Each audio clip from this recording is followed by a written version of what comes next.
Les amis, si vous êtes amateur de sensations fortes, alors attachez vos ceintures. Au Togo, Sean va rencontrer Vincent Varin, le vice-champion du monde de BMX, qui va vous offrir un spectacle à couper le souffle.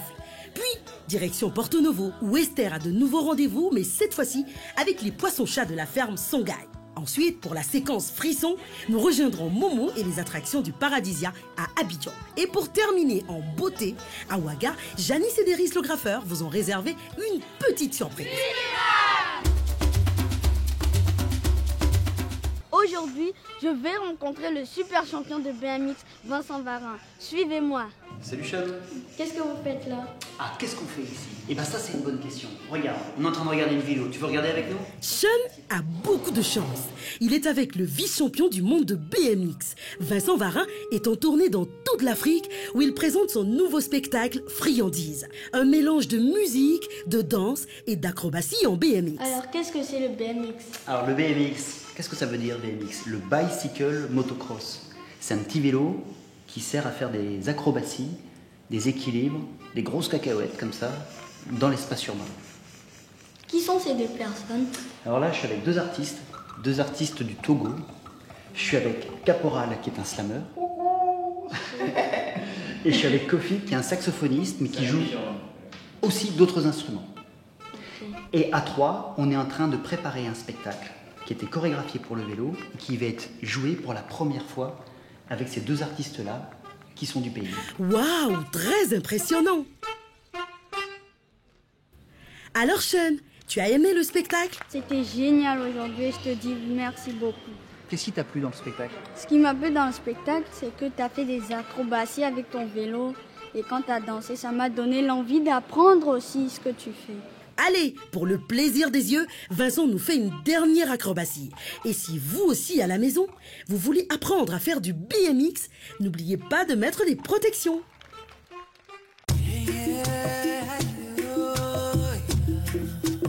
Nous revoilà à la ferme Songhai. Aujourd'hui, Esther a rendez-vous avec Jean-Marie au complexe de pisciculture moderne.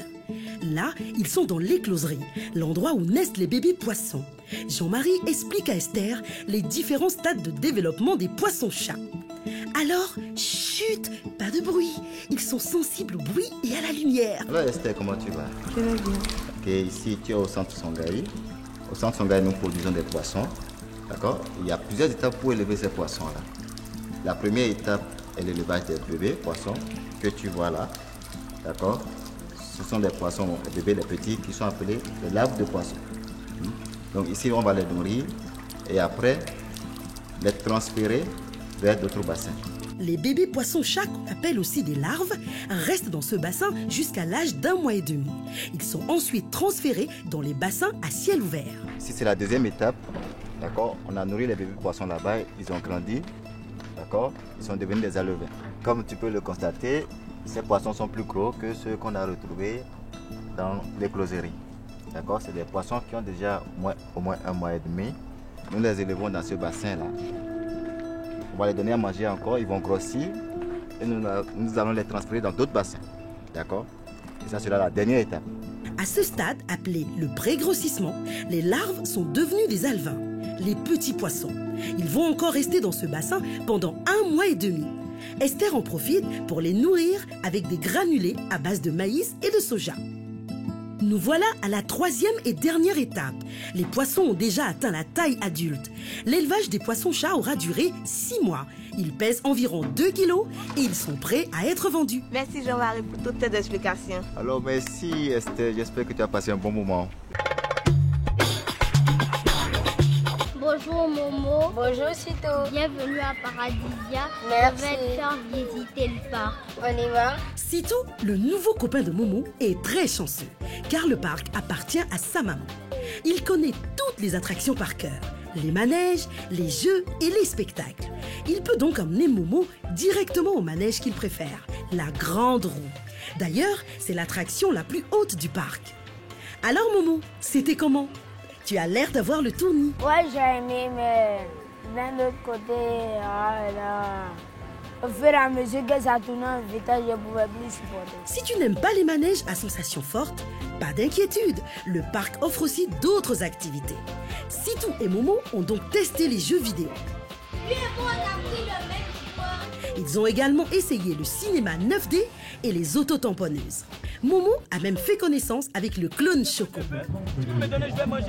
Mais en dehors des attractions, que propose le parc? On organise les anniversaires, on fait des arbres de Noël, on organise des journées pour les entreprises. Il y a des entreprises en décembre qui viennent fêter ici. Et tu sais, le Père Noël, quand il vient à Paradisia, il descend par hélicoptère. Voilà, top là, Momo. Après cette journée bien remplie, Momo a promis à Sitou de revenir très bientôt. Merci Sitou de m'avoir fait visiter le parc Paradisia. Et à la prochaine. Merci. Je suis heureux que tu sois venu.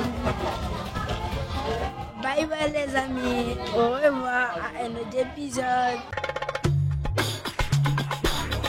Souvenez-vous les amis, dans un épisode précédent, Deris a dessiné le portrait de Janice et lui a promis une surprise. Eh bien aujourd'hui, nous allons découvrir cette surprise. Mais que font-ils assis par terre? Deris lui apprend sûrement une nouvelle technique de dessin.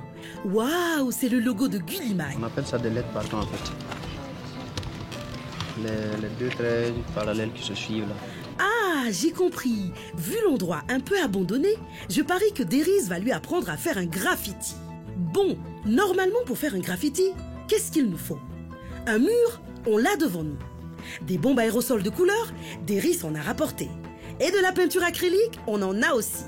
Alors Deris, on y va? Je vais faire du brouillon. Juste faire ressortir un peu tout ce qu'on a besoin. La télé, Gullimag et puis...